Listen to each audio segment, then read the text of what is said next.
Hi, this is Kathy. This is my first attempt at using Screencast-O-Matic to record a video. I recorded one earlier with Screencast-O-Fi, and I'm just seeing which one makes more sense for our homeschool co-op.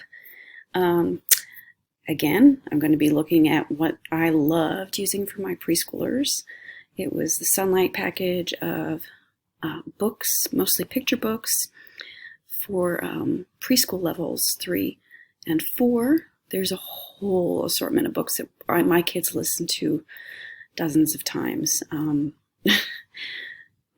they have things to build their brains too. This Mighty Mind project here has great little shapes that they can learn: squares, rectangles, circles, triangles, and they can fit them on the cards.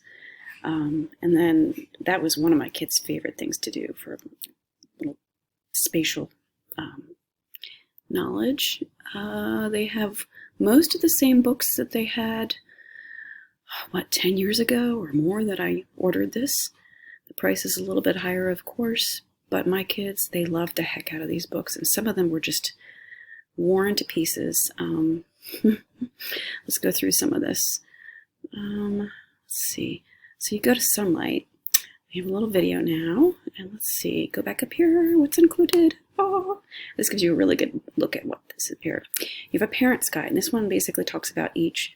It doesn't give a summary of each book. It basically says what little activities you can do when you read the book. And there's a story pizza making a pizza, and you can pretend to make a pizza and pretend to play act that, and other little things you can do while you're reading through the books. They give you activities to do, which is really kind of cool. And then they give you encouragement as a new homeschool parent in just being all confidence, gives you more confidence in learning. There's a family time Bible and pictures. If your kids are 4, they're probably pretty good at listening, and they're short, I think 1 or 2 pages long. It makes Bible time really easy and simple. It has pretty pictures in there. The Mighty Mind, this pattern block thing, was just, my kids just love this.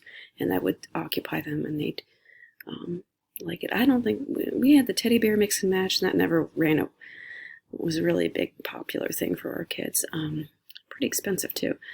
Not worth it for that much. Okay. So Cars and Trucks and Things That Go is by Richard Scarry. He's a wonderful author. The first book of fairy tales is one of the best ones I've ever seen for little kids. Make Way for McCloskey. He's an excellent illustrator. The Bee Tree was a wonderful story. Eloise Wilkin, my daughter, wore that out. The spine is basically broken because she loved that, and the illustrations are amazing. Go Dog Go. It was another big favorite in our house. Fairy tales are okay. Horton was a favorite one. This Ian and Gigantic Leafy Obstacle. I love this story, but it was a little bit tough for a 3 or 4-year-old to really understand it. You could kind of summarize it, and that would help them to see what the story was about.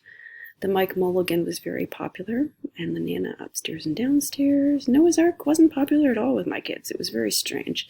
They just sort of tossed it aside. They looked at the pictures, and it was done. The Animal Friends were popular, and more Richard Scarry. I don't think we had this book but those are good stories. This picture book classics treasury was amazing. It was epic. Basically, it was almost every other time they wanted to have this book. So this is a really good deal.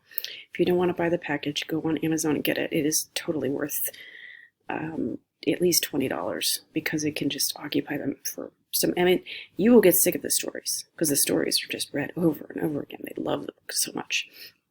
A Flip-Flap Body Book, they get more interested in that as they get older. It's a fun thing for them to know the human body. Nursery Rhymes and Lullabies, we do a little bit of listening. They didn't have George and Martha back then. And then nursery rhymes are always good, but they didn't have this when I was purchasing it. So this is my favorite curriculum for preschool. And that is all you need to do for read alouds for your kids. You can take them to the library occasionally, but in my next little chat, I'm going to show what pen and paper skills and where they learned how to start writing numbers and letters and what we used for that. And it is something you don't always hear about. It's a very interesting thing, so stay tuned.